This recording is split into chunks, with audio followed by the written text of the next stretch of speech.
Hello guys, welcome back to our channel. Episode ആരംഭിക്കുമ്പോൾ കാണിക്കുന്നത് ഇന്ദ്രജയെ വിളിക്കുന്ന സാവിത്രിയാണ്. എന്താ ഇന്ദ്രജയ്, ഇപ്പോൾ അനക്കമൊന്നുമില്ലല്ലോ? അവർ പതിയെ അവരുടെ കുടുംബം വികസിപ്പിക്കുകയാണെന്നൊക്കെ സാവിത്രി പറയുമ്പോൾ ഇന്ദ്രജ പറയുകയാണ്, എൻ്റെ സാവിത്രി, ഈ ഇന്ദ്രജയ്ക്ക് ഒരേ ഒരു ലക്ഷ്യം മാത്രമേ ഉള്ളൂ. എൻ്റെ അനിയത്തിയുടെ മരണത്തിന് കാരണക്കാരായ നന്ദിനിയെയും ജയറാമിനെയും ഞാൻ കൊല്ലുക തന്നെ ചെയ്യും. പിന്നെ എൻ്റെ മകൾ മീനാക്ഷിയെ ഞാൻ ഇങ്ങോട്ടേക്ക് കൂട്ടിക്കൊണ്ടുവരികയും ചെയ്യുമെന്ന് ഇന്ദ്രജ പറയുന്നു. നിങ്ങൾ കുറേ നാളായല്ലോ പറയാൻ തുടങ്ങിയിട്ട്, എന്നിട്ട് ഒന്നും ചെയ്യുന്നില്ലല്ലോ എന്ന് സാവിത്രി ചോദിക്കുമ്പോൾ ഇന്ദ്രജ പറയുകയാണ്, അതെ, നിങ്ങളുടെ വീടിൻ്റെ പുറത്ത് എൻ്റെ 2 ഗുണ്ടകൾ നിൽപ്പുണ്ട്. നന്ദിനിയോ ജയറാമനോ ആരാണോ ആദ്യം പുറത്തിറങ്ങുന്നത് അവർക്ക് കുറി വീഴും. പുതപ്പിക്കാനുള്ള കോടിയെല്ലാം റെഡിയാക്കി വെച്ചോ. ഇന്നെന്താണെങ്കിലും ഒരാളുടെ മരണം നടന്നിരിക്കുമെന്നും ഇന്ദ്രജ പറയുന്നു.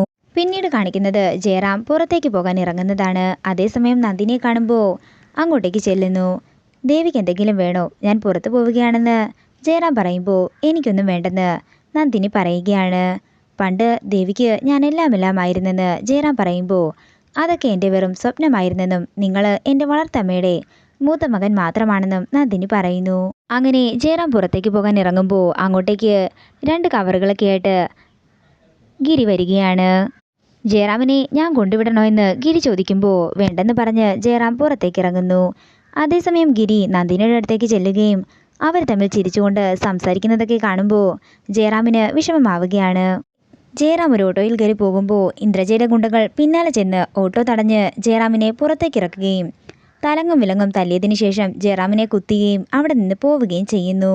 പെട്ടെന്ന് ഒരു പോലീസ് ജീപ്പ് അങ്ങോട്ടേക്ക് വരുന്നത് കാണുമ്പോൾ ഓട്ടോക്കാരൻ ചെന്ന് പോലീസുകാരോട് കാര്യം പറയുകയാണ്. ഇയാള് എവിടെന്നാ തൻ്റെ ഓട്ടോയിൽ കയറിയതെന്ന് പോലീസ് ചോദിക്കുമ്പോൾ ചെമ്പകമംഗലത്തെ ആളാണെന്ന് ഓട്ടോക്കാരൻ പറയുന്നു.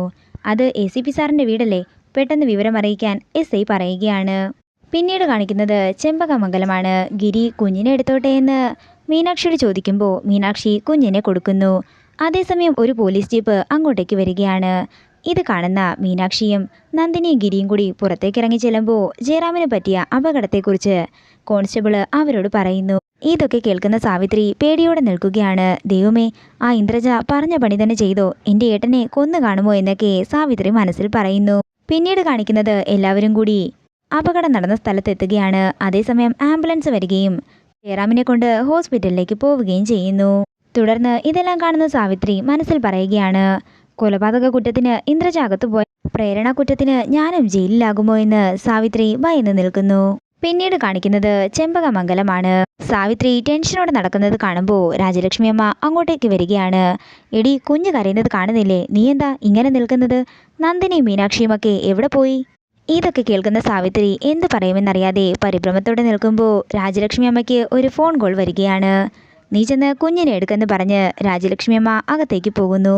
അതേസമയം ജയറാമിന് അപകടം പറ്റിയ വിവരം കൈമളിനെ ആരോ വിളിച്ചറിയിക്കുകയാണ്. ഇത് കേട്ടുകൊണ്ടുവരുന്ന രാജലക്ഷ്മി അമ്മ എന്തു പറ്റിയെന്ന് ചോദിക്കുമ്പോൾ നമ്മുടെ മകൻ ജയറാം ഹോസ്പിറ്റലിലാണെന്നും നീ വരുന്നില്ലേ എന്നും കൈമൾ ചോദിക്കുന്നു. ഇല്ലെന്ന് രാജലക്ഷ്മി അമ്മ പറയുമ്പോൾ കൈമൾ ഹോസ്പിറ്റലിലേക്ക് പോവുകയാണ്.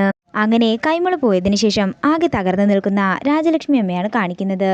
ഇതോടുകൂടി ഇന്നത്തെ എപ്പിസോഡ് ഇവിടെ തീരുകയാണ്. വീഡിയോ ഇഷ്ടമായെങ്കിൽ മറക്കാതെ ലൈക്ക് ചെയ്യുക, ഷെയർ ചെയ്യുക, കമൻറ്റ് ചെയ്യുക. കൂടുതൽ സീരിയൽ അപ്ഡേറ്റ്സിനായി മറക്കാതെ സബ്സ്ക്രൈബ് ചെയ്യുക.